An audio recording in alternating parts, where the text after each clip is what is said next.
Hello बच्चों, कैसे हो आप सभी लोग। मैं उम्मीद करती हूँ कि आप सभी लोग बहुत अच्छे होंगे, स्वस्थ होंगे, मस्त होंगे और आप सभी की जो पढ़ाई है वो भी ठीक ठाक से चल रही होगी। ठीक है, तो आज की क्लास में जो हमारा चैप्टर चल रहा था कोशिका चक्र एवं कोशिका विभाजन, क्या चल रहा था? कोशिका चक्र एवं कोशिका विभाजन यानी cell cycle and cell division के आगे का पार्ट्स देखेंगे। मैंने आपको पिछली क्लास में मैं बता चुकी थी कि पिछली क्लास में मैंने आपको इंट्रोडक्शन में पढ़ाई हूँ, जिसमें आपका पूरा एकदम बेस क्लियर होगा। ठीक। तो आज की क्लास में हम पढ़ेंगे कोशिका चक्र एवं कोशिका विभाजन, यानी ये कोशिका चक्र क्या होता है और कोशिका विभाजन क्या होता है। इन सभी चीजों के बारे में हम आज के टॉपिक में हम लोग एक सारे डिस्कस करेंगे। तो सबसे पहले कोशिका चक्र की अगर बात करें, किसकी बात करें बच्चे? जो कोशिका चक्र की जब अगर हम बात करें तो ये जो कोशिका चक्र है ये इसको सन 1953 में हार्वर्ड एवं पहले ने हार्वर्ड और पहले नामक दो वैज्ञानिकों ने मिलके आपस में क्या किया था, इसको प्रस्तावित किया था। ठीक है, तो यही सारी चीज़ों को आज की क्लास में हम डिस्कस करेंगे। तो मैं चाहूंगी आप सभी बच्चे लिंक को शेयर करो ताकि बच्चों की संख्या बढ़े, क्योंकि आपकी लगातार संख्या कम होती जा रही है भाई, तो आपको संख्या को बढ़ानी है। ठीक है, और इसके पीछे की जितनी भी क्लासेज है, अगर इसमें से कोई भी बच्चा क्लास को नहीं किया है तो आप क्लास को देख लीजिए। ठीक। तो सबसे पहले आप हेडिंग हम डालेंगे कोशिका चक्र एवं सेल साइकिल। क्या डालेंगे? कोशिका चक्र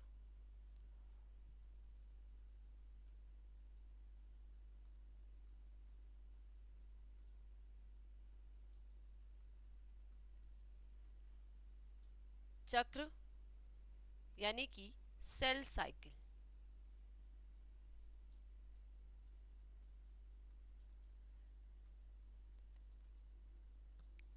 क्या देखेंगे? सेल साइकिल के बारे में कि कोशिका चक्र क्या है और ये होता क्या है।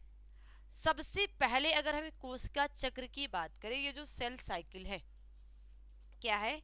ये जो सेल साइकिल है ये क्या है?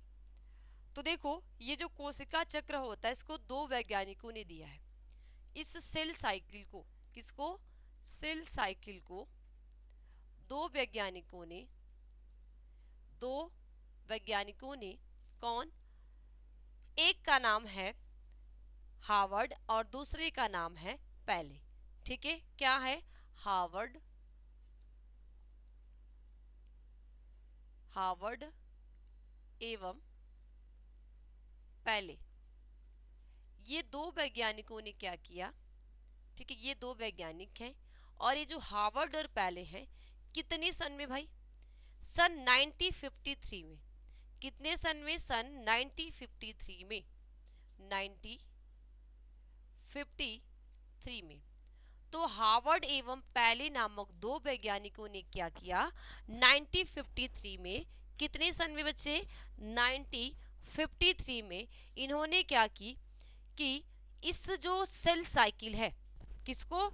सेल साइकिल को हार्वर्ड एवं पैले ने 1953 में इस जो प्रक्रिया है, ठीक है, ये जो सेल साइकिल है, ठीक है, इस सेल साइकिल की जो घटना है इसकी इन्होंने क्या की? खोज की। ठीक है, क्या की? खोज की, खोज की। या तो हम कह सकते हैं कि इसकी इन्होंने क्या करी? प्रस्तावना दी। क्या दिया?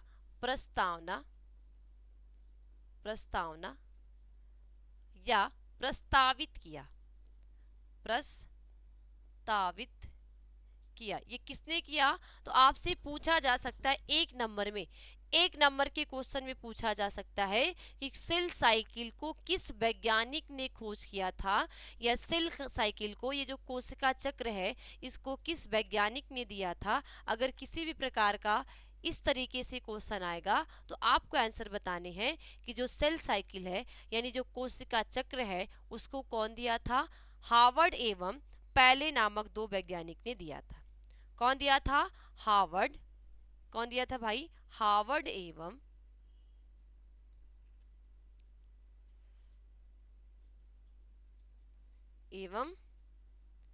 पैले, ये दो वैज्ञानिकों ने मिलके आपस में क्या किया? इस कोशिका चक्र को प्रस्तावित किया, या इस कोशिका चक्र की क्या की? इन्होंने खोज की। क्या किया? या तो आप इसको बोल सकते हो कि इन्होंने प्रस्तावित किया, या इसने क्या किया, ये जो सेल साइकिल है इसकी खोज की। ठीक है, इतनी बात समझ में आ गई। इसके बाद इन्होंने क्या बोला कि कोशिका विभाजन की सभी घटनाएं, ये जो कोशिका चक्र की सभी घटनाएं, जैसे कोशिका द्रव्य तथा कोशिकांग द्विगुणन, ठीक है, कोशिका द्विगुणन, डीएनए प्रतिकृति, कोशिका वृद्धि, एक दूसरे के साथ समन्वित होकर सही क्रम होती है, और सभी अंतरक्रमित घटनाओं को कोशिका चक्र कहते हैं। अगर आपको एक डिफिनेशन बोली जाए कि ये क्या होगा, तो आप बोलोगे कोशिका विभाजन की सभी घटनाएं, है ना, क्या लिखोगे, कोशिका विभाजन की सभी घटनाएं, जैसे कोशिका विभाजन की, कोशिका विभाजन की सभी घटनाएं, सभी घटनाएं कोशिका विभाजन की सभी घटनाएं, जैसे, ठीक है, कोशिका विभाजन की क्या होगी, सभी घटनाएं, जैसे कोशिका द्रव्य, ठीक है, जैसे कोशिका द्रव्य, ठीक है, कोशिका द्रव्य हो गया। कोशिका द्रव्य के साथ साथ क्या होता है भाई, कोशिका द्विगुणन, कोशिकांग का द्विगुणन, ठीक है, कोशिकांग का द्विगुणन, कोशिकांग का द्विगुणन, ठीक है, क्या है, कोशिकांग का द्विगुणन, यानी कि जो सेल ऑर्गेनल्स है उसका क्या होगा, द्विगुणन होगा। इसके साथ साथ डीएनए प्रतिकृति, क्या, डीएनए प्रतिकृति, डीएनए प्रतिकृति हो गया, यानी कि डीएनए का रिप्लिकेशन। प्रतिकृति का मतलब भाई कि अपने समान, एक अपनी कॉपी बनाना, ठीक, तो डीएनए प्रतिकृति हो गया।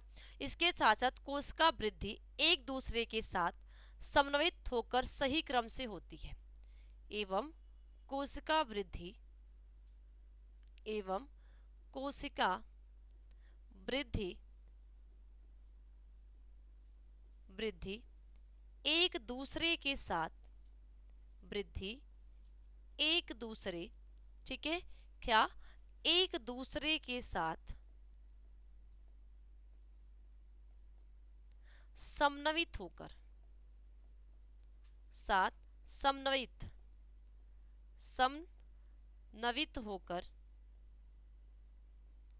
होकर सही क्रम को करती हैं। क्या करती है, समन्वित होकर क्या करती हैं, सभी क्रम में होती हैं, समन्वित होकर सभी क्रम में होती है।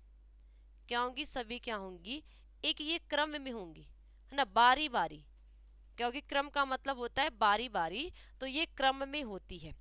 और सभी अंतर, ठीक है, सभी अंतक्रमित घटनाओं को कोशिका चक्र कहते हैं।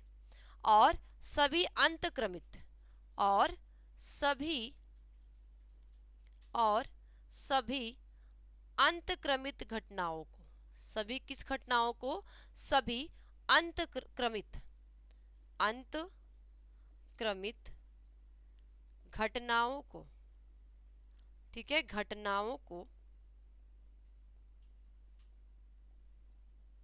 घटनाओं को कोशिका चक्र, क्या बोलेंगे, कोशिका चक्र, एवं, यानी cell cycle, cell cycle, cycle कहते हैं। क्या कहते हैं, कोशिका चक्र एवं सेल साइकिल कहते हैं।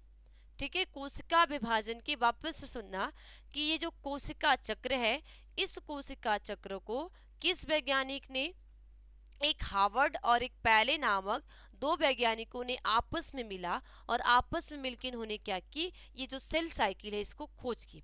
तो ये सेल साइकिल होती क्या है, हम कोशिका चक्र कहते किसे हैं, तो कोशिका विभाजन की सभी घटनाएं, जैसे कोशिका द्रव्य, कोशिका का द्विगुणन, डीएनए प्रतिकृति एवं कोशिका वृद्धि एक दूसरे के साथ समन्वित होकर सभी क्रम में होती है। ठीक है, सभी समन्वित होकर सभी क्रम होती है और सभी अंतक्रमित घटनाओं को ही हम क्या कहते हैं, कोशिका चक्र कहते हैं। क्या कहते हैं, कोशिका चक्र कहते हैं। ठीक है, क्या बोलेंगे, कोशिका चक्र कहते हैं। इतनी बात समझ में आ गई। अब हम देखेंगे ये जो कोशिका चक्र हमारी यानी कि जो सेल साइकिल है, ये जो सेल साइकिल है इसकी कितनी अवस्थाएं होती है। तो पिछली क्लास में मैं आप सभी को बता दी थी कि जो कोशिका चक्र होती है या जो सेल साइकिल होती है इसकी दो फेज होती है। कितनी फेज होती है, दो फेज। एक होती है इंटरफेज और एक होती है मेटाफेज। एक क्या होगी, इंटरफेज, और दूसरी क्या होती है, मेटाफेज होती है। तो अब हम हेडिंग क्या डालेंगे, कोशिका चक्र की अवस्थाएं। क्या देखोगे, ये जो कोशिका चक्र हमारी है इनकी क्या क्या अवस्थाएं हैं। तो सभी बच्चे हेडिंग अब क्या डालोगे, कोशिका चक्र की अवस्थाएं।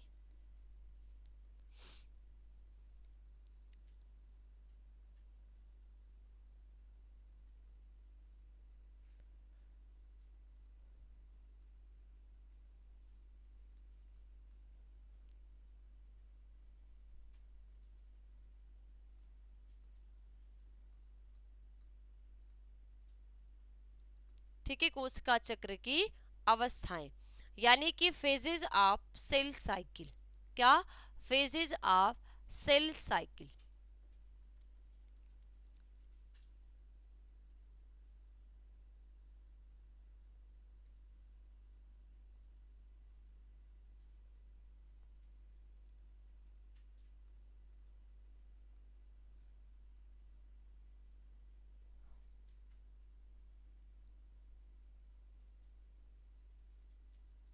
ठीक है, फेजेज ऑफ सेल साइकिल। अब अगर हम कोशिका चक्र की प्रवस्थाओं की बात करें, किसकी बात करें कि ये जो कोशिका चक्र है इसकी कौन कौन सी प्रवस्थाएं हैं। तो देखो, अगर कोशिका चक्र की हम फेजेज ऑफ साइकिल्स की बात करें तो उसकी मुख्यतः दो प्रवस्थाएं होती हैं।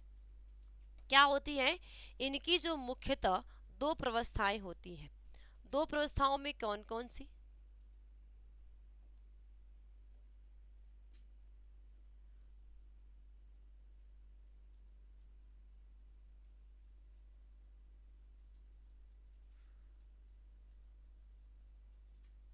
ठीक कितनी होंगी, दो प्रवस्थाएं होती है।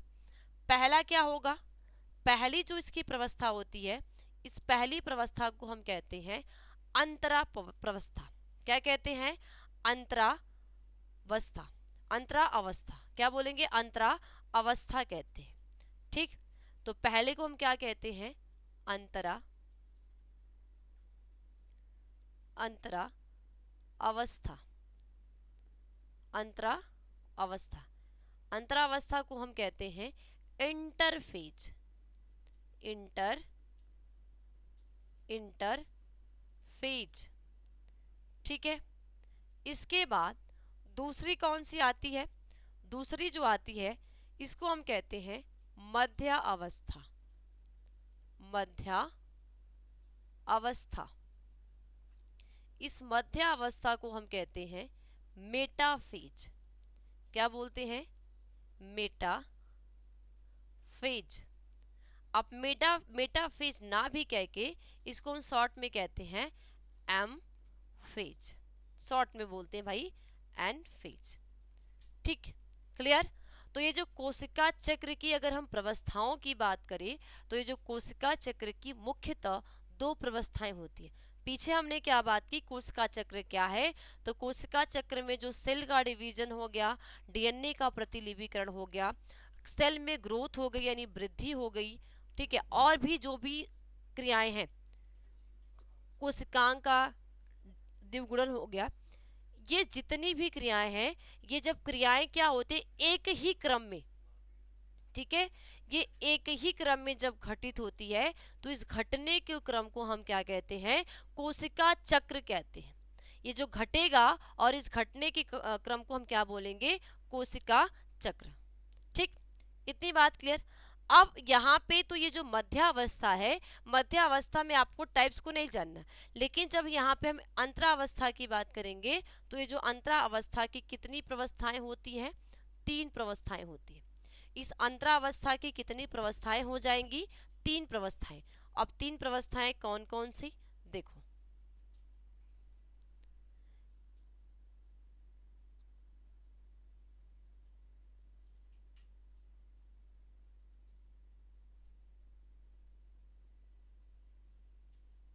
ठीक है, कितनी प्रवस्थाएं हो जाएंगी, 3 प्रवस्थाएं।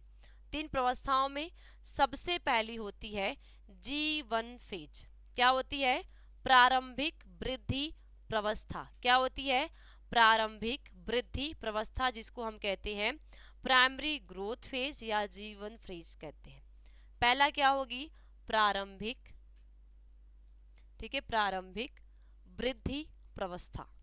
तो पहला प्रारंभिक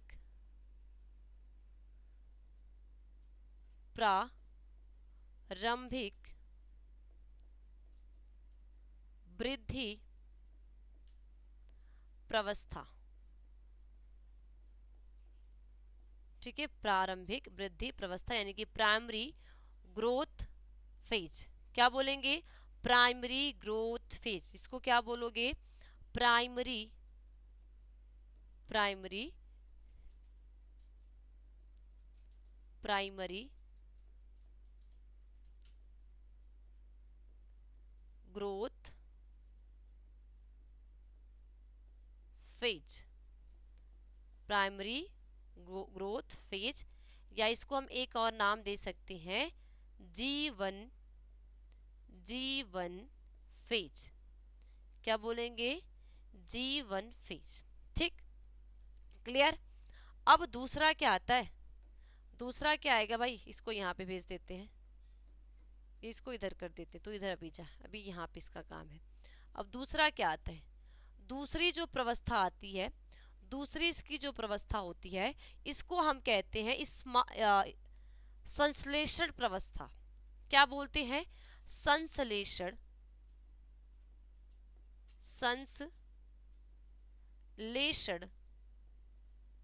प्रवस्था। क्या बोलेंगे भाई, संश्लेषण प्रवस्था। संश्लेषण प्रवस्था को हम कहते हैं सिंथेसिस फेज। क्या बोलते हैं, सिंथेसिस। क्या बोलोगे भाई, सिंथेसिस फेज। तो इसको हम क्या कहते हैं, ध्यान दो यहाँ पे, इसको हम कहते हैं सिंथेसिस। ठीक है, सिंथेसिस फेज, सिंथेसिस फेज। या हम सिंथेसिस फेज ना बोल के इसको एक और नाम बोलते हैं, जिसको हम कहते हैं एस फेज। क्या बोलते हैं, यस फेज कहते हैं।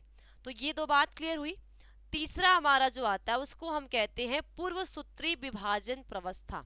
क्या बोलते हैं, पूर्व सूत्री विभाजन प्रवस्था। ठीक, तो तीसरा है पूर्व सूत्री। ठीक है, पूर्व सूत्री विभाजन, पूर्व सूत्री विभाजन, ठीक है, प्रवस्था, पूर्व सूत्री विभाजन प्रावस्था। ठीक, इसको हम क्या कहते हैं भाई, पूर्व को बोलते हैं प्रीमेटिक, प्री मायोटिक। ठीक है, प्री मायोटिक फेज। क्या बोलेंगे, प्री मायोटिक। तो इसको बोलते हैं प्री मायोटिक, क्योंकि सूत्र में क्या होता है, माइटोटिक डिवीजन। ठीक है, तो प्री मायोटिक फेज, या इसको हम G2 फेज कहते हैं, G2 फेज। ठीक है, तो ये हमारी है कोशिका चक्र की प्रवस्थाएं। यानी जो कोशिका चक्र होता है ये मुख्यतः 2 प्रकार का होता है। कोशिका चक्र कितने प्रकार का होगा, मुख्यतः यह 2 प्रकार का होता है। पहला होता है अंतरावस्था, जिसको हम कहते हैं इंटरफेज। दूसरा होती है मध्यावस्था, जिसको हम कहते हैं मेटाफेज, या इसको हम एम फेज भी कहते हैं। अब ये जो इंटरफेज होती है, इसकी 3 प्रवस्थाएं होती है। एक प्रारंभिक वृद्धि प्रवस्था होती है, दूसरा संश्लेषण प्रवस्था होती है, तीसरा पूर्व सूत्री विभाजन प्रवस्थाएं होती हैं, और ये जो मध्य अवस्था होती है, जो मध्य अवस्था होती है, इसमें आपको टाइप्स को नहीं देखने, इसके प्रकार होते हैं, लेकिन जब आगे की आप क्लास में जाओगे तब आप एम फेज की जो प्रवस्थाएं होती हैं उनको थोड़ा बहुत जानोगे। लेकिन अभी यहाँ पे एम फेज की प्रवस्था के बारे में आपको नहीं जानना है। अभी सिर्फ इनके जो तीनों फेज है, इंटरफेज के तीनों इस अवस्थाओं को, G1 फेज, एस फेज और G2 फेज के बारे में पढ़ना है, और जो एम प्रवस्था यानी जो मध्य अवस्था है इसके बारे में भी आपको थोड़ा सा पढ़ना है। ठीक है, क्लियर। तो हम सबसे पहले बात करते हैं अंतरा प्रवस्था यानी कि इंटरफेज की। तो सभी बच्चे एक बार इसको स्क्रीनशॉट ले लो, एक बार सभी बच्चे स्क्रीनशॉट ले लो, फिर आगे की टॉपिक में हम चलते हैं। तो ले लिया सभी ने? एक बार सभी बच्चे स्क्रीनशॉट ले लो इसको। जो बच्चे ने लिख लिया है कोई बात नहीं, जिसने नहीं लिखा है वो स्क्रीनशॉट ले सकता है। दो ऑप्शन आपके पास है, या तो आप अभी क्लास में समझ लो और बाद में लिख लेना, या दूसरा ऑप्शन है क्लास में ही समझो, क्लास में ही लिखो। तो जिस बच्चे ने लिख लिया है बहुत अच्छी बात है, जिस बच्चे ने नहीं लिखा है वो स्क्रीनशॉट ले सकता है। ठीक है, चलो अब सबसे पहले हम बात करते हैं अंतरा प्रवस्था की। ये जो अंतरा प्रवस्था क्या है, ठीक है, ये जो अंतरा प्रवस्था क्या होती है, तो सभी बच्चे हेडिंग डालोगे अंतरा प्रवस्था।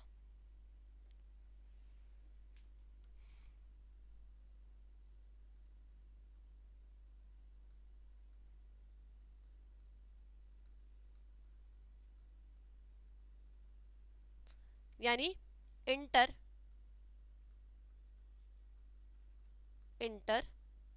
फेज, क्या बोलेंगे, इंटर फेज।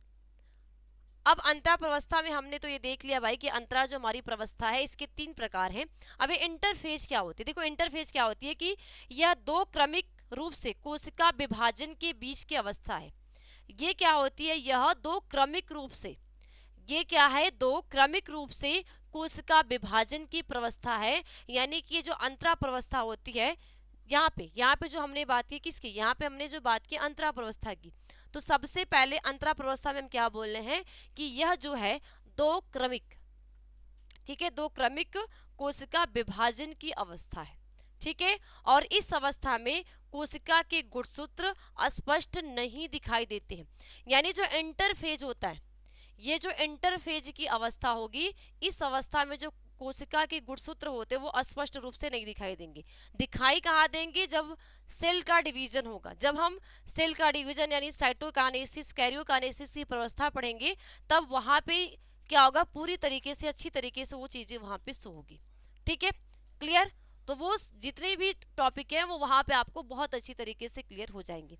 तो अभी हमने बात करनी किसकी है कि ये जो अंतरा प्रवस्था क्या है। तो सबसे पहले बात करोगे कि यह दो क्रमिक कोशिका विभाजन की अवस्था है। ठीक है, क्या लिखोगे, यह दो क्रमिक,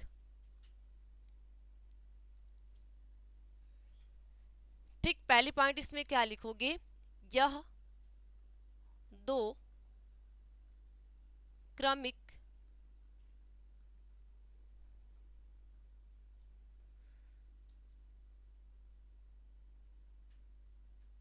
कोशिका, ठीक है, क्या है, दो क्रमिक, ठीक है, दो क्रमिक कोशिका विभाजन की, ठीक है, कोशिका विभाजन की क्या है, अवस्था है।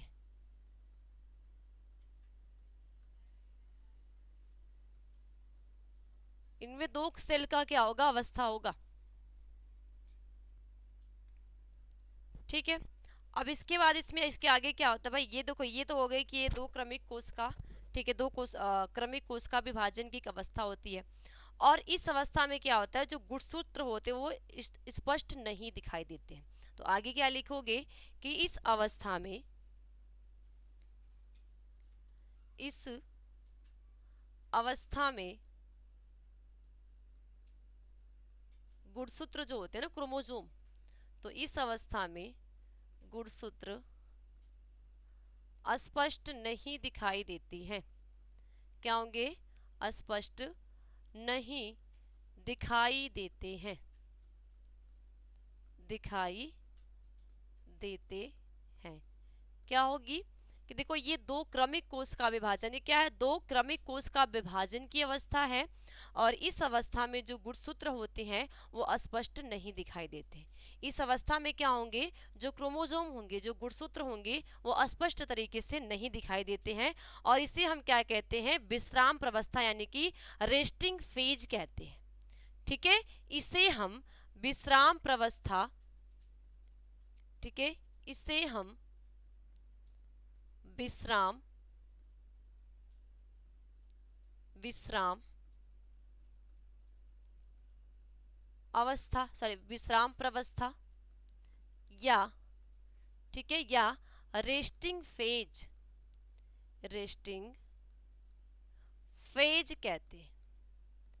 क्या बोलेंगे, रेस्टिंग फेज कहते हैं। ठीक है, यानी कि इस अवस्था में जो गुणसूत्र होंगे वो स्पष्ट नहीं दिखाई देंगे। जब हमारा क्रोमोसोम अच्छी तरीके से स्पष्ट नहीं दिखाई देगा तो इसको हम क्या कहेंगे, रेस्टिंग फेज कहते हैं। ठीक है, और अंतरावस्था में कुल कोशिका चक्र का सर्वाधिक 92 से 95% समय लगता है। और जो अंतरावस्था में जो कुल कोशिका चक्र का, अगर हम अंतरावस्था की बात, इस विश्रामा अवस्था की बात करें, इंटरफेज की बात करें, जब एक ये विभाजन चलती है, एक साइकिल चलती है, तो जो अंतरावस्था में जो इंटरफेज होगी, इंटरफेज में कुल, ठीक है, इंटरफेज में कुल कोशिका चक्र का, जितनी भी कोशिका चक्र यानी S1 फेज ना, G2 फेज, G1 फेज, तो कोशिका चक्र का सर्वाधिक समय कहाँ लगेगा, यहीं पे लगता है। ठीक है, तो कोशिका चक्र में कुल कोशिका चक्र का सर्वाधिक समय लगता है। ठीक, क्या लिखोगे कि अंतरावस्था में, ठीक है, अंतरावस्था में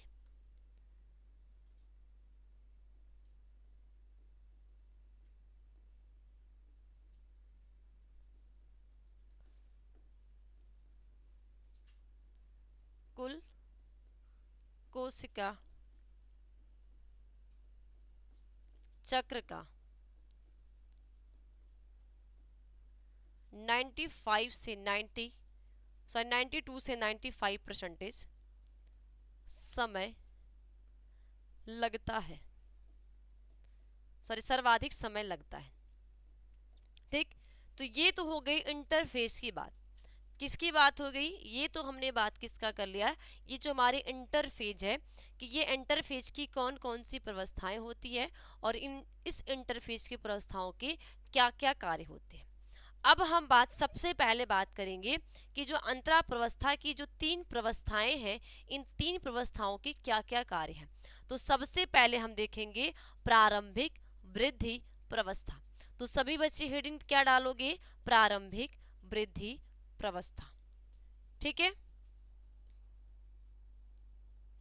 और एक पॉइंट आप यहाँ पे ये भी कह सकते हो कि यह वह प्रवस्था है, ठीक है, यह वह प्रवस्था है जिसमें कोशिका का विभाजन के लिए, जो कोशिका होती है वो विभाजन के लिए तैयार होती है। तो आप ये भी नोट कर सकते हो कि यह वह प्रवस्था है जिसमें कोशिका विभाजन के लिए तैयार होती है। यह वह प्रवस्था है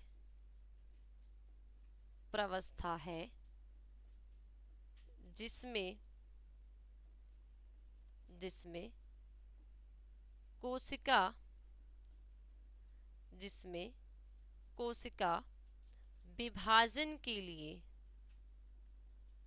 विभाजन के लिए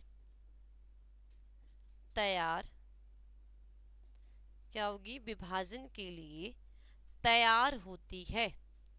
क्या होगी भाई, ये विभाजन के लिए क्या होगी, तैयार होती है।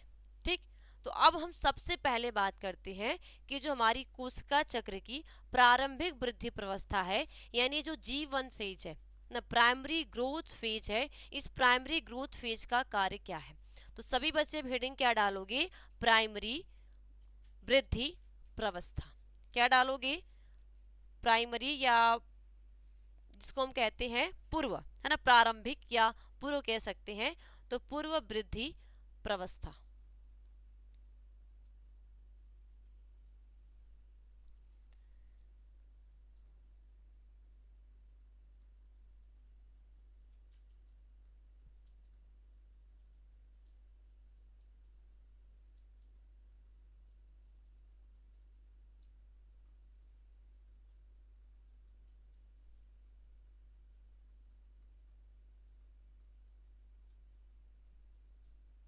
ठीक है, प्रारंभिक वृद्धि प्रवस्था को क्या बोलेंगे? Primary growth phase. क्या बोलेंगे? प्राइमरी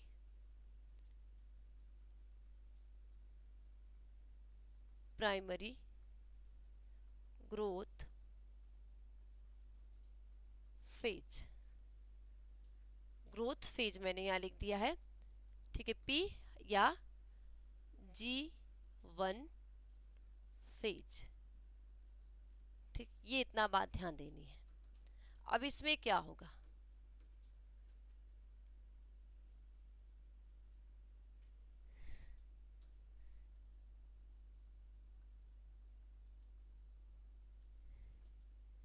ठीक, इसमें अब होगा क्या कि जो प्राइमरी ग्रोथ फेज है इनमें कौन सी क्रिया होगी? ठीक है, देखो अभी G1 फेज की बात करते हैं। देखो सबसे पहले क्या होगा कि इस प्रवस्था में डीएनए के लिए आवश्यक न्यूक्लियोटाइड, आरएनए, प्रोटीन एवं आवश्यक विकारों का संश्लेषण एवं संचय होता है और इस अवस्था में डीएनए का प्रतिकृति नहीं होगा।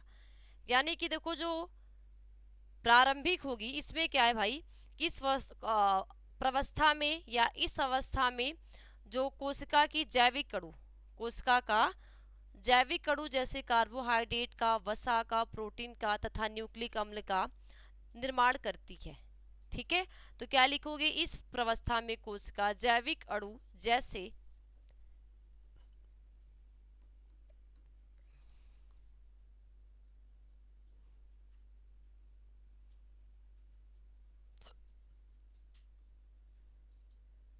इस अवस्था में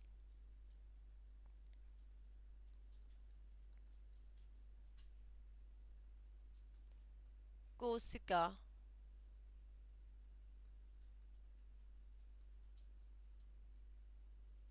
जैविक अणु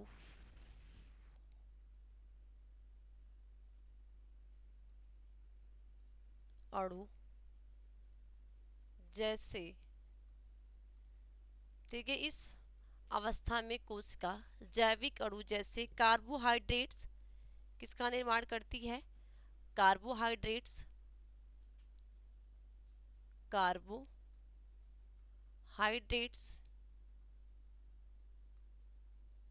ठीक है, क्या करेगी? कार्बोहाइड्रेट्स। ठीक है, कार्बोहाइड्रेट्स के बाद क्या होता है? वसा, प्रोटीन तथा न्यूक्लिक अम्ल। ठीक है, कार्बोहाइड्रेट्स, वसा, इनकी लिपिड,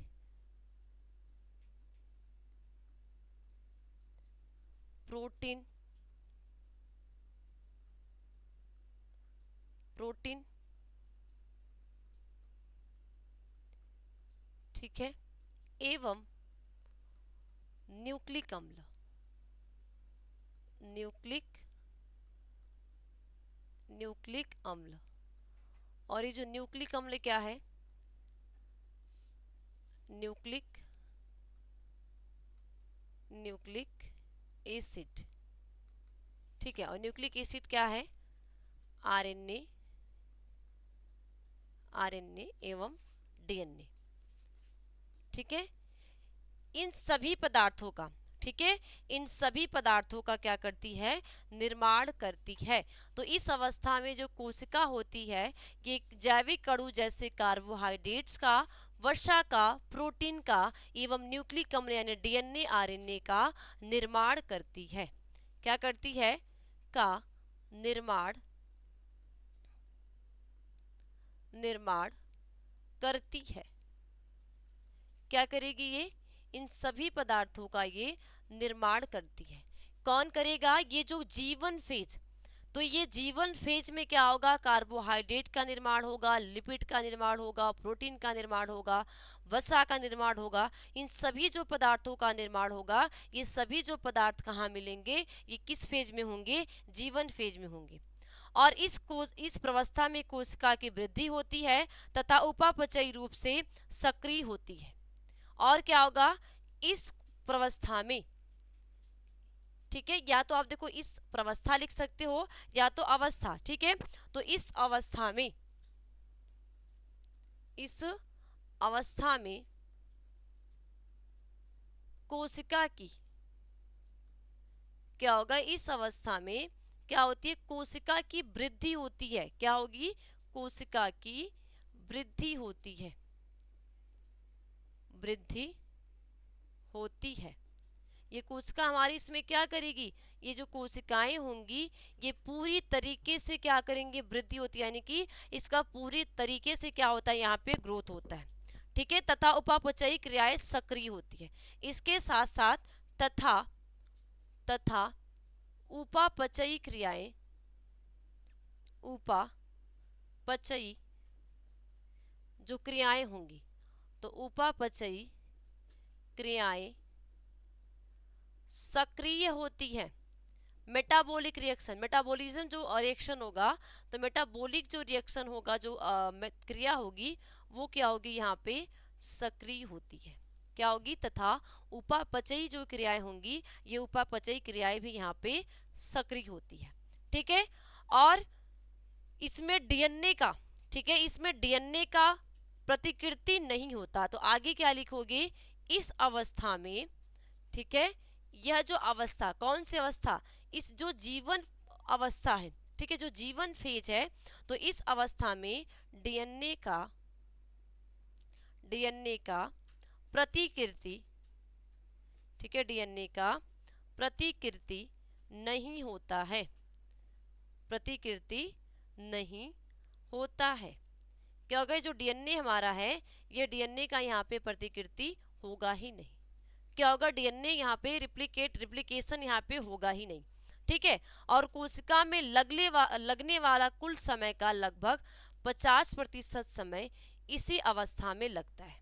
ठीक है, और कोशिका में लगने वाले कुल समय का लगभग, ठीक है, कोशिका में लगने वाले, कोशिका में लगने वाले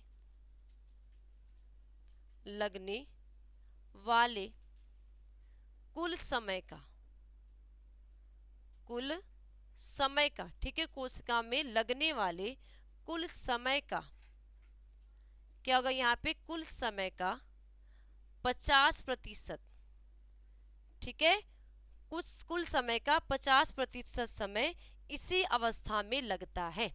तो 50% जो समय होगा, 50% समय इसी अवस्था में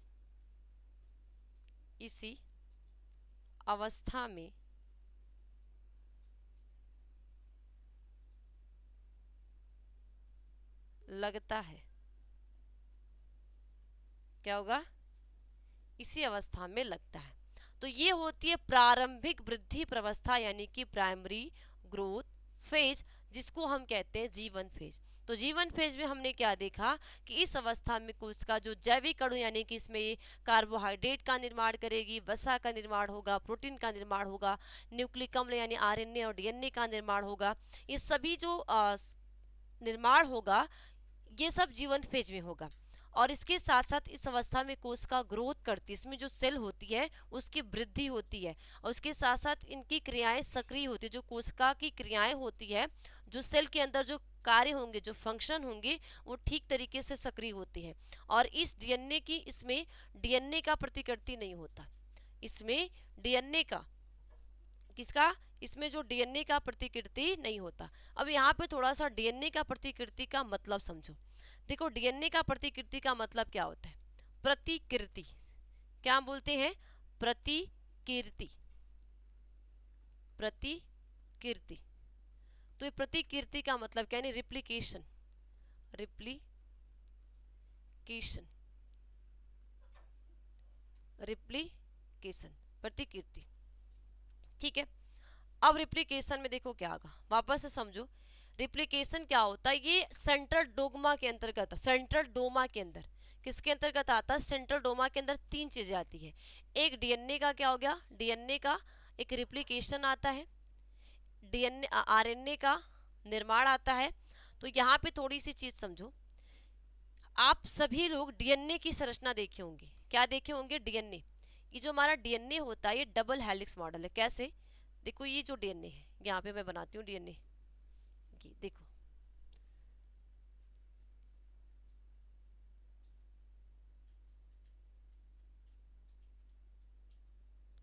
ठीक, इस डीएनए में क्या लगे होते हैं, नाइट्रोजनी बेस, कि इसमें क्या लगे होते हैं, इनमें नाइट्रोजनी बेस लगे होते हैं।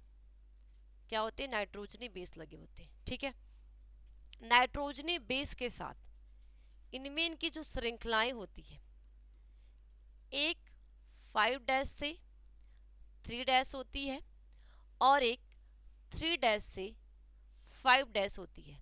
ये आपने जो आपका नवा चैप्टर हमारा है, जो हमारा नवा चैप्टर है, हमने इसके बारे में पढ़ लिया है कि डीएनए की कैसी श्रृंखला है, कैसी बनी हुई है, और इनमें क्या लगे होते हैं, इनके बेस लगे होते हैं। कौन से बेस लगे होते हैं, यहाँ अगर ये एडेनिन है तो यहाँ पे थाइमीन है, यहाँ पे ग्वानिन है तो साइटोसिन है, यानी कि इसमें बेस लगे होते हैं। अब ये तो हमने, और ये इनकी जो, ये क्या होते हैं, पॉलीन्यूक्लियोटाइड की इनकी जो श्रृंखला होती है, ये श्रृंखला पॉलीन्यूक्लियोटाइड की श्रृंखला होती है। कौन सी श्रृंखला होगी, पॉलीन्यूक्लियोटाइड की यहाँ पे ये श्रृंखला होती है। अब इस पॉलीन्यूक्लियोटाइड की श्रृंखला को हम समझते हैं कि ये होती क्या है। सबसे पहला ये हमारा मेन बात है। अब अगर मानो इस जो चैन है इसको हम खोल के देखें, तो जब आप खोल के देखोगे तो कुछ इस प्रकार की संरचना आएगी। क्या आएगी, देखो, एक पॉलीन्यूक्लियोटाइड की चैन ये है और एक पॉलीन्यूक्लियोटाइड की चैन ये है। ठीक है, यानी कि ये 5', ये 3', ये 3' और ये 5'। अब इसमें क्या लगे हुए हैं, बॉन्ड लगे हुए। ये इसमें नाइट्रोजनी बेस है, क्या लगे हैं, इनके अंदर ये नाइट्रोजनी बेस लगी है। ठीक है, अब नाइट्रोजनी बेस लगे हैं।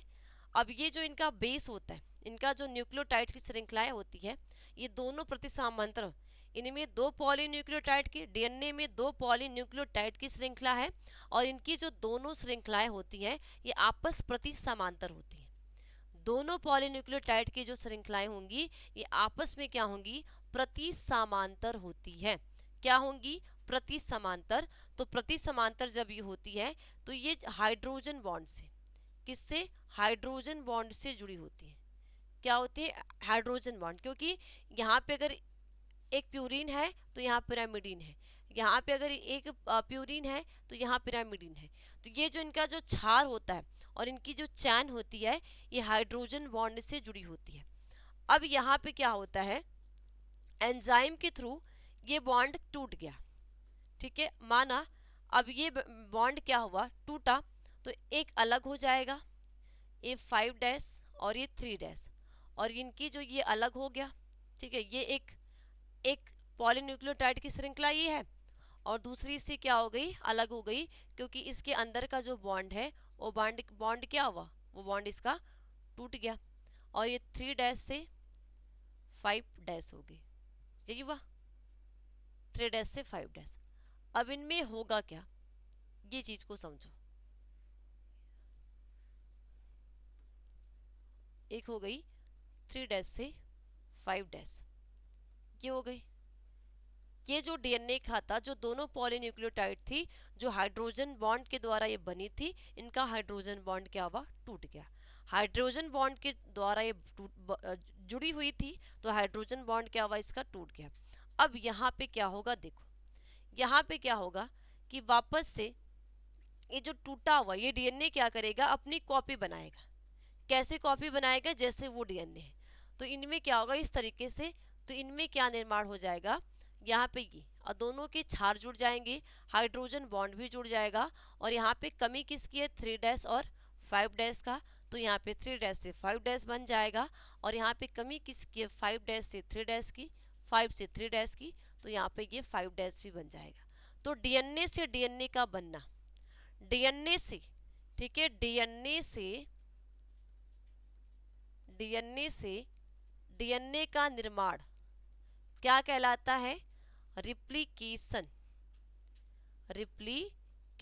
कहलाता है, यानी कि प्रतिकृति या प्रतिकृति ना, प्रतिलिपिकरण, प्रतिकृति कहलाता है, यानी कि रिप्लिकेशन कहलाता है। तो डीएनए से डीएनए का निर्माण ही क्या कहलाएगा, प्रतिकृति, यानी कि अपनी क्या बनाना, एक कॉपी बनाना। ठीक, समझ गए। अब हमारी आती है कौन सी, दूसरी प्रवस्था, और दूसरी प्रवस्था क्या है, एस प्रवस्था, यानी सिंथेसिस फेज। तो दूसरी क्या है, संश्लेषण प्रवस्था क्या है? संश्लेषण।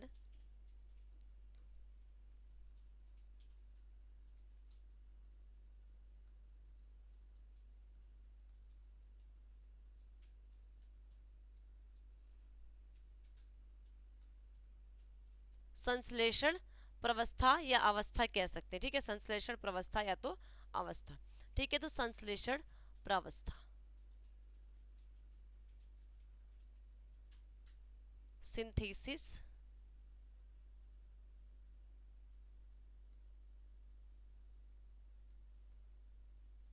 Phase, synthesis phase.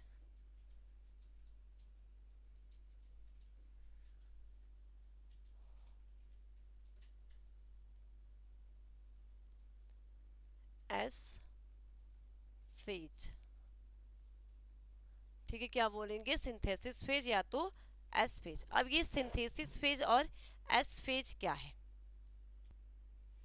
ठीक, अब यह संश्लेषण या संश्लेषण प्रवस्था में देखो क्या लिखोगे कि ये जो प्रवस्था है, ठीक है, इस प्रवस्था में प्रोटीन, ठीक है, इस प्रवस्था के दौरान कोशिका विभाजन हेतु केंद्रक में डीएनए का प्रतिकृतिकरण होता है। क्या लिखोगे? इस प्रवस्था के दौरान कोशिका विभाजन हेतु, ठीक, इस प्रवस्था के दौरान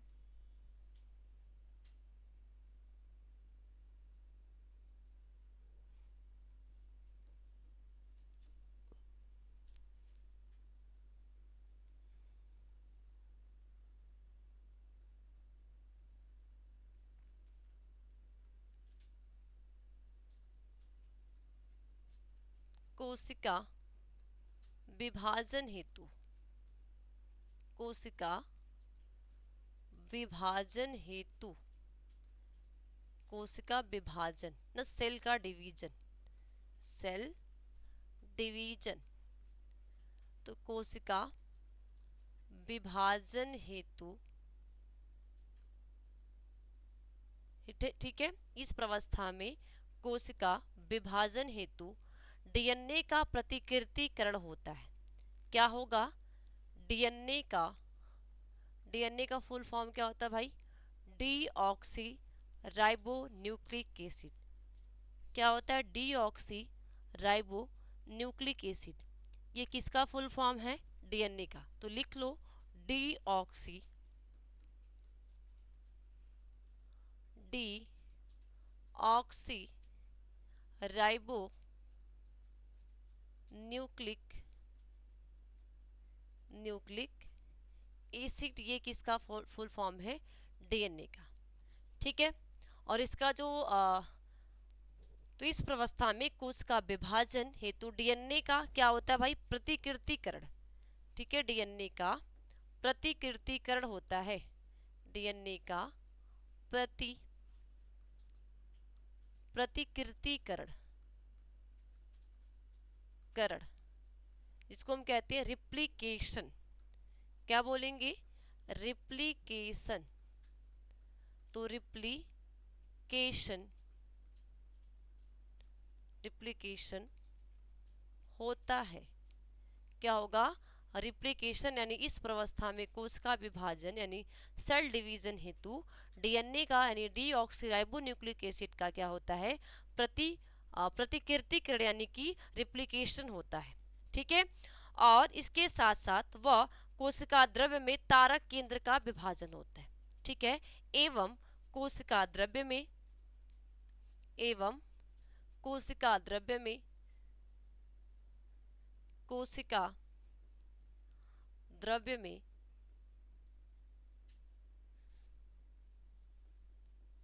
द्रव्य में केंद्रक का, किसका? कोशिका द्रव्य में केंद्रक का विभाजन,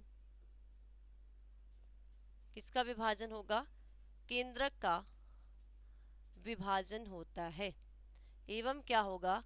जो कोशिका द्रव्य होगी उस कोशिका द्रव्य में किसका विभाजन होगा? केंद्रक का विभाजन, यानी कि तारक का, तारक केंद्र का, ठीक है, सॉरी यहाँ पे केंद्रक नहीं, तारक केंद्र का, ठीक है।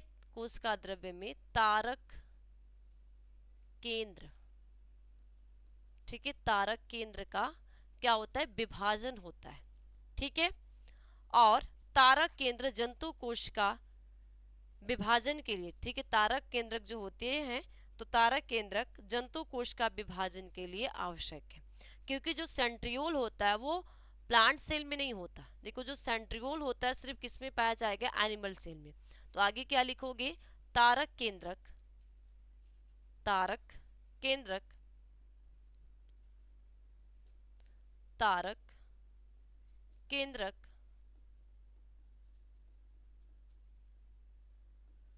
जंतु में विभाजन के लिए क्या होंगे, आवश्यक होंगे। देखो तारक केंद्र को हम कहते हैं सेंट्रियोल, सेंट्रियोल, ठीक है। तो तारक केंद्रक जंतु कोशिका में, जंतु कोशिका में, कोशिका में विभाजन के लिए, किसके लिए, विभाजन के लिए, विभाजन के लिए, के लिए आवश्यक होते हैं, आवश्यक होते हैं। किसके लिए होंगे आवश्यक, जंतु कोशिका में विभाजन के लिए क्या होंगे, ये आवश्यक होंगे। क्या होंगे, जो हमारी एनिमल सेल होगी, एनिमल सेल में जो विभाजन होगा, इस विभाजन को ये क्या करेंगे, पूरी करेंगे। तो ये हमारी क्या होती है, एस फेज, क्या होती है, एस फेज, जिसको हम सिंथेसिस फेज कहते हैं, यानी या संश्लेषण प्रवस्था कहते हैं। अब तीसरी फेज हमारी आती है पूर्व विभाजन प्रवस्था। क्या आती है, पूर्व सूत्री विभाजन प्रवस्था, यानी कि जो सूत्री विभाजन हो रहा है, जो विभाजन की क्रिया हो रही है, तो विभाजन के पहले की जो प्रवस्था उसको कहते हैं G2 फेज। तो अब हेडिंग क्या डालोगे, पूर्व सूत्री विभाजन प्रावस्था, ठीक है, पूर्व सूत्री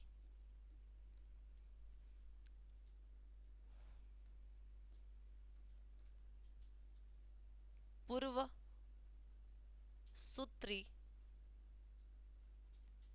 विभाजन, विभाजन प्रावस्था, प्रावस्था, ठीक है, पूर्व सूत्री विभाजन प्रावस्था, जिसको हम कहते हैं प्रीमियोटिक, प्री माइटोटिक, ठीक है, प्री माइटोटिक कहते हैं, ठीक है, प्री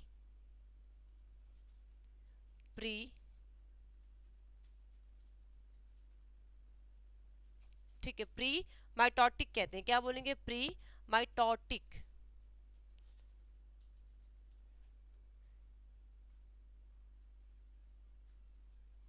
टोटिक, ठीक है। तो प्री माइटोटिक फेज, क्या बोलेंगे, फेज। और इस प्री माइटोटिक फेज को हम क्या कहते हैं, एक और नाम देते हैं, उस नाम को हम कहते हैं G2 फेज। क्या बोलेंगे, G2 फेज, ठीक, G2 फेज, ठीक। तो ये क्या है, जो कोशिका चक्र की, कोशिका चक्र की लास्ट फेज है, सेल साइकिल की, ध्यान देना, सेल साइकिल की कौन सी है, तीसरी फेज है। और इस तीसरी फेज को हम क्या कहते हैं, पूर्व सूत्री विभाजन प्रवस्था, यानी कि प्री माइटोटिक फेज, या एक और नाम भी बोलते हैं जिसको हम कहते हैं G2 फेज। क्या कहते हैं, G2 फेज। अब इस G2 फेज में क्या होता है कि इस प्रवस्था में प्रोटीन एवं आरएनए का निर्माण होता है। ये जो विभाजन के पहले की, यानी जो G2 प्रवस्था है, इसमें क्या होगा, प्रोटीन एवं आरएनए का निर्माण होता है। इसके साथ साथ तथा कोशिका विभाजन के लिए, तथा कोशिका विभाजन के लिए क्या होगा, तैयार होती है। और ये जो सेल्स होती है, ये कोशिका विभाजन करने के लिए, यानी सेल को डिवाइड करने के लिए 1 से 2, 2 से 4, 4 से 8, 8 से 16 जो विभाजन होती है, तो इस विभाजन के लिए क्या होती है, तैयार होती है। और कोशिका चक्र की कुल अवधि का 40% जो समय होता है, इस प्रवस्था में प्रवेश कर जाती है और अगले विभाजन का ये इंतजार करती है।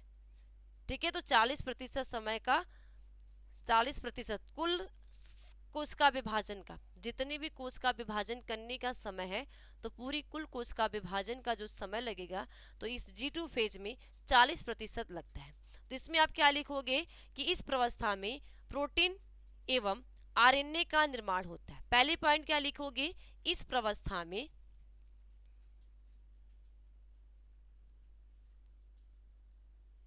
इस प्रावस्था में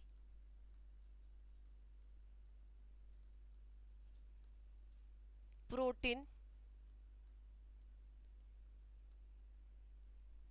एवं आरएनए का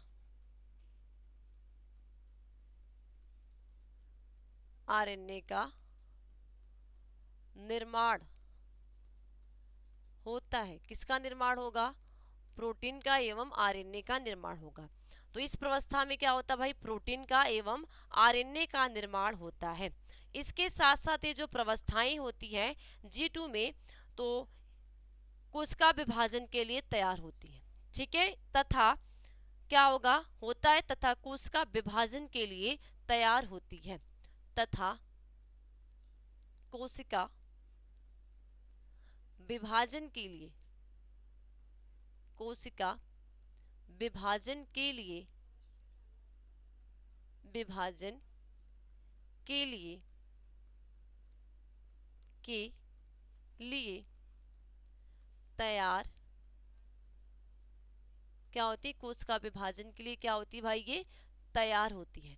तो कोशिका विभाजन के लिए कौन तैयार होगी, ये जो G2 फेज में क्या होगा, जो सेल्स होंगी वो अब डिवाइड करने के लिए, है ना, उसमें यानी कि जो कौन सी व्यवस्था होगी, टेलोफेज होगी, एनाफेज होगी, मेटाफेज होगी, है ना, और भी जो व्यवस्थाएं होंगी वो सारी व्यवस्थाएं क्या होंगी, इनमें संपन्न होंगी। ठीक है, तो आगे क्या लिखोगे भाई कि कोशिका चक्र की कुल अवधि का, कोशिका चक्र की कुल अवधि का, कोशिका चक्र के कुल अवधि का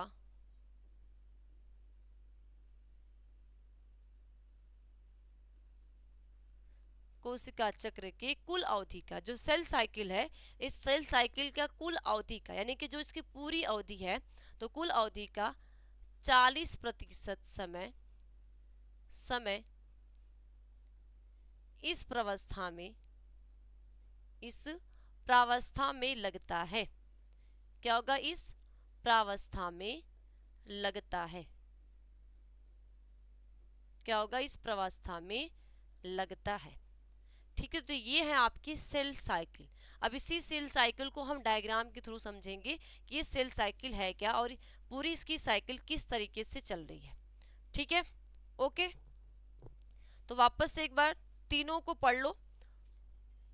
इसमें हमने क्या बात किया कि इस प्रवस्था में प्रोटीन एवं आरएनए का निर्माण होगा। ध्यान देना, जो G2 फेज होता है उसमें प्रोटीन का और आरएनए का निर्माण होता है। इसके साथ साथ ये जो कोशिका होती है विभाजन के लिए क्या होती है, तैयार हो जाती है। क्या करती है, विभाजन के लिए तैयार हो जाती है।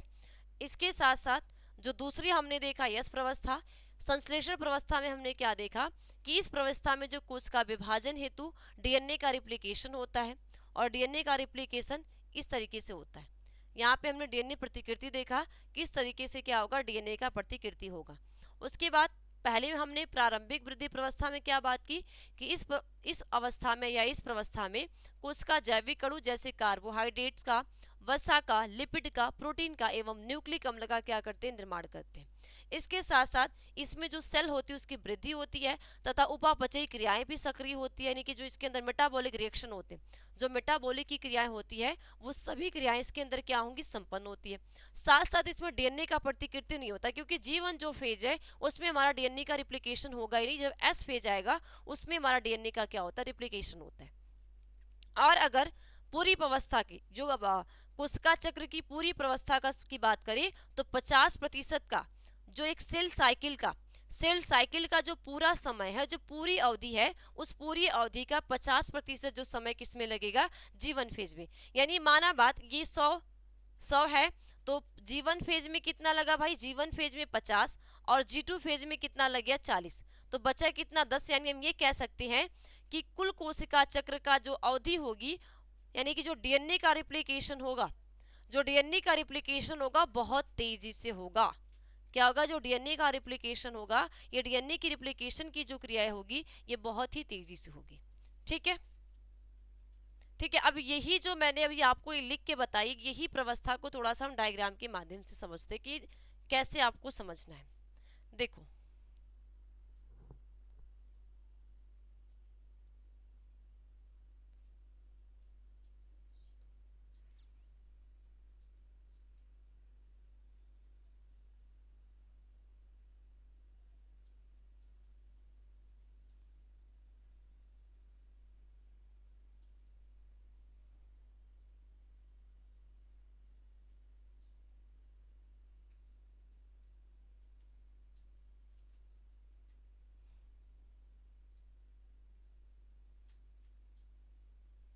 ठीक है, इसमें देखो होता क्या है।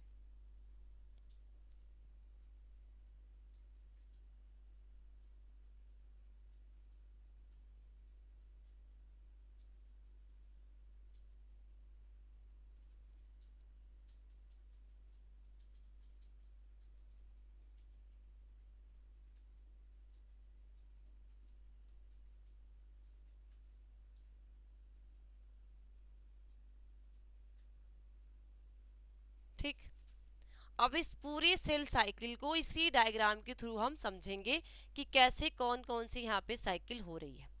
ठीक है, सबसे पहले हमने बात क्या की है कि एक सेल ग्रोथ होता है, यानी कि एक वृद्धि प्रवस्था होती है, एक संश्लेषण प्रवस्था होती है, तीसरी कौन सी प्रवस्था होती है जिसको हम कहते हैं प्री माइटोटिक फेज। ठीक है, जिसको G2 फेज कहते हैं। अब इसी फेज को आपको यहाँ पे समझने हैं। देखो ये एक प्रवस्था हो गई, ठीक है, ओके। तो ये जो हमारी प्रवस्था होगी, इस प्रवस्था को हम कहते हैं G1 फेज। ठीक है, G1 फेज हो गई। G1 फेज के बाद यहाँ पे हमारी G2 फेज हो गई। ये फेज कौन सी हो गई, G2 फेज हो गई। G2 फेज के बाद एक अगली प्रवस्था चलती है, वो क्या चलती है, इस टॉपिक को हमें समझने हैं। क्या समझने, इन सभी टॉपिक को हमें एक एक करके समझने हैं। कैसे, देखो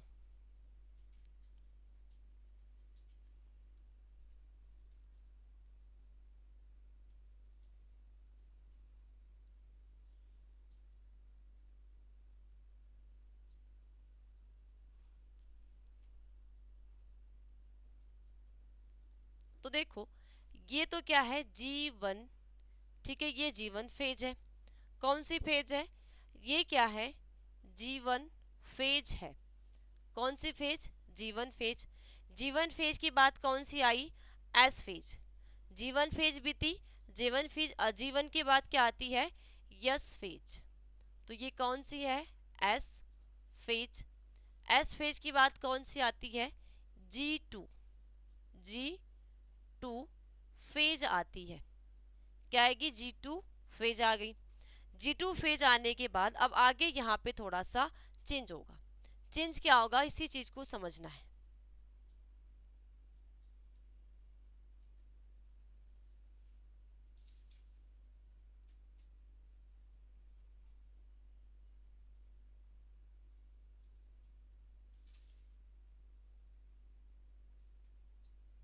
ठीक, देखो ये G1 फेज, इसको हम कह सकते हैं कि हमारी कौन सी है, ग्रोथ फेज है। क्या है, G1 फेज यानी कि प्राइमरी ग्रोथ फेज। क्या बोलेंगे, प्राइमरी, तो लिख लो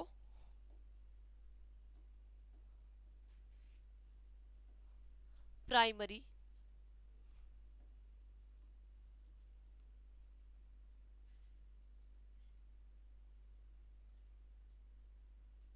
growth phase. Primary growth phase यानी कि क्या हो जाएगी, प्रारंभिक वृद्धि प्रवस्था। तो हिंदी में लिखना होगा तो आप लिख सकते हो कि प्रारंभिक वृद्धि प्रवस्था। ये दूसरी कौन सी, एस फेज, इसको हमने क्या बोला, सिंथेसिस फेज। क्या बोला हमने कि ये जो हमारी है ये है synthesis synthesis phase. Synthesis phase आप ना बोल के यहाँ पे एक और नाम हम कह सकते हैं, डीएनए रिप्लिकेशन। क्या? डीएनए रिप्लिकेशन, यानी कि यहाँ पे क्या होगा, डीएनए का प्रतिलिपिकरण या प्रतिकृतिकरण होगा। डीएनए का क्या होगा? प्रतिलिपिकरण होगा, या तो डीएनए का क्या होगा? प्रतिकृतिकरण होगा। ठीक, बात एक ही है। या तो प्रतिलिपिकरण यानी कि अपनी फोटो कॉपी करना, या प्रतिकृति यानी कि बनाना, डीएनए से डीएनए बनाना। एक डीएनए से दूसरे डीएनए की बनाने की जो क्रिया होगी उसको क्या कहते हैं? प्रतिकृतिकरण कहते हैं। ठीक, इसके बाद यहाँ पे हमारी कौन सी व्यवस्था आ गई? तीसरी आ गई। ये कौन सी आई? G2 phase. G2 फेज को हम क्या कहते हैं? Prepare for mitosis. क्या? Prepare for mitosis. तो पहले तो इस G2 फेज को हमने क्या बोला? पहले हमने G2 फेज का एक नाम दिया प्री, ठीक है, pre mitotic division. Pre mitotic division हमने बोला, ठीक है। या इसको हम क्या कह सकते हैं? प्रिपेयर फॉर माइटोसिस, ठीक है, प्रिपेयर फॉर माइटोसिस डिवीजन, यानी कि इस G2 फेज में जो सेल होगी वो माइटोसिस यानी समसूत्र विभाजन के लिए तैयार होगी। तो आप लिख सकते हो प्रिपेयर फॉर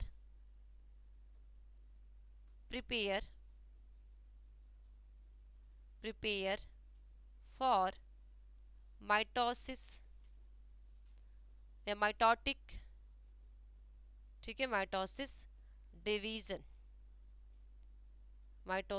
डिवीजन, जिसको हमने क्या बोला? पूर्व सूत्री विभाजन। क्या हम लोग बोलते हैं? पूर्व सूत्री विभाजन की क्रिया है। अब क्या आया? ये जो पूरी है, इस पूरी प्रवस्था को हमने क्या बोला? सेल चक्र, यानी कि जो सेल चक्र की 3 प्रवस्था है, G1 phase, S phase, G2 phase. G1 phase में हमने क्या बोला था कि कुल का, पूरे का जितना भी सेल साइकिल का समय है, इस सेल साइकिल का कितना? 50% भाग इस G1 फेज में लगता है। और इसमें क्या होता है भाई? इनमें होता है सेल की वृद्धि होती है। सेल की वृद्धि के साथ साथ प्रोटीन का संश्लेषण, ठीक है, प्रोटीन का यहाँ पे लिख सकते हो क्या होगा? प्रोटीन का संश्लेषण, कार्बोहाइड्रेट का संश्लेषण, लिपिड का संश्लेषण, उसके बाद न्यूक्लिक अम्ल का संश्लेषण। इन सभी चीजों का क्या होता है? इसमें निर्माण होता है। ठीक है, क्या होता है? यहाँ पे निर्माण होता है। अब इसके बाद आती हमारी कोशिका विभाजन वाली।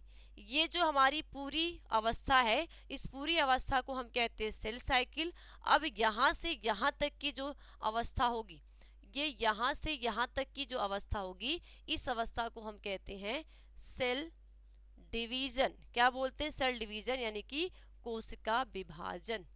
क्या होगा? सेल का डिवीजन होगा, और इस सेल के डिवीजन को हम कहते हैं कोशिका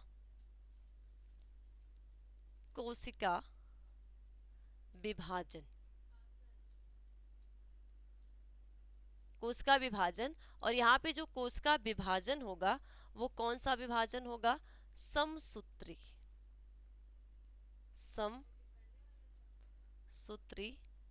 विभाजन होगा। क्या होगा? समसूत्री विभाजन की यहाँ पे क्रिया, यानी कि माइटोसिस डिवीजन होगा। कौन सा डिवीजन होगा? Mitotic division. यहाँ पे ये पूरी प्रक्रिया पूरी होगी। अब यहाँ पे क्या होगा? तो अब हमने अगर माइटोसिस विभाजन की प्रवस्था को आप देखोगे, तो जो हमारी समसूत्री विभाजन होती है, इसकी कम से कम 4 प्रवस्था होती है। कितनी प्रवस्थाएं होती है बेटा? इसकी 4 प्रवस्थाएं, सॉरी 5 होती है। एक होती है prophase, metaphase, anaphase, telophase. Prophase, metaphase, anaphase, telophase. तो यहाँ पे क्या होगा? प्रोफेज, ठीक है, उसके बाद मेटाफेज, मेटाफेज के बाद एनाफेज, और एनाफेज के बाद क्या आती है? टीलोफेज। और टीलोफेज के बाद क्या आएगा, साइटोकाइनेसिस। क्या आएगा, साइटोकाइनेसिस की क्रिया होगी। टीलोफेज के बाद क्या आएगा, साइटोकाइनेसिस, साइटोकाइनेसिस, काइनेसिस।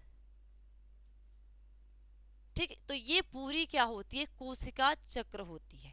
क्या होती है, पूरी एक साइकिल होती है। ठीक, समझ में आ गया।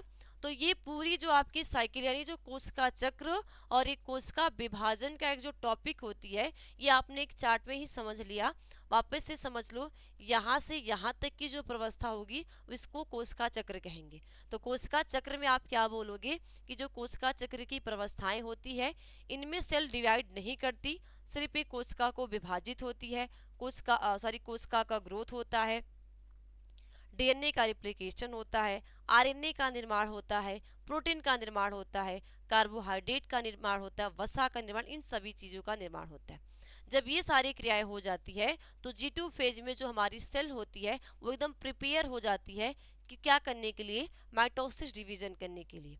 तो जब माइटोसिस डिवीजन करती है तो सबसे पहले क्या होता है, प्रोफेज, प्रोफेज से मेटाफेज, मेटाफेज से एनाफेज, एनाफेज से टीलोफेज, और टीलोफेज से क्या होता है, साइटोकाइनेसिस की क्रिया। टीलोफेज हो गया तो टीलोफेज के बाद क्या होगा, साइटोकाइनेसिस की क्रिया होती है, जिससे कि अब यहाँ पे ये हो जाएगा कि पूरी तरीके से अब मेच्योर हो गई। अब यहाँ पे क्या हुआ, सेल का डिवीजन। क्या हो जाएगा, इनके सेल का डिवीजन हो जाएगा।